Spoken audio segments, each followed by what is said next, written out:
ఒకప్పుడు కొండలు, గుట్టలు, తోటల్లో ఉండే ఎలుగుబంట్లు ఇటీవల జనావాసాల్లోకి చొరబడ్డం పరిపాటిగా మారింది. ఇప్పుడైతే ఏకంగా పట్టపగలే గ్రామాల్లోకొస్తూ హల్చల్ చేస్తున్నాయి. తాజాగా శ్రీకాకుళంలో ఎలుగుబంటి వీరంగం సృష్టించింది. అక్కడున్న స్థానికులపై దాడి చేస్తూ బీభత్సం చేసింది. వజ్రపు కొత్తూరు మండలం డెప్పూరులో ఎలుగుబంటి చొరబడింది.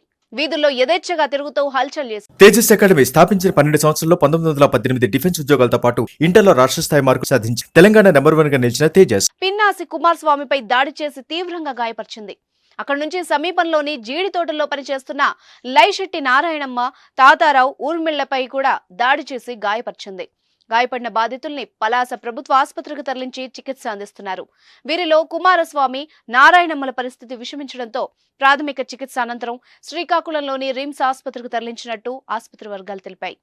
ఫారెస్ట్ అధికారులు, వజ్రపు కొత్తూరు పోలీసులు పలాస ప్రభుత్వ ఆసుపత్రికి చేరుకుని దర్యాప్తు చేపట్టారు. అయితే ఈ ఎలుగుబంటి వల్ల గ్రామస్తులు భయపడిపోతున్నారు. తరిమేసేందుకు ఎన్ని ప్రయత్నాలు చేసినా కానీ ఫలితం లేకుండా పోయింది.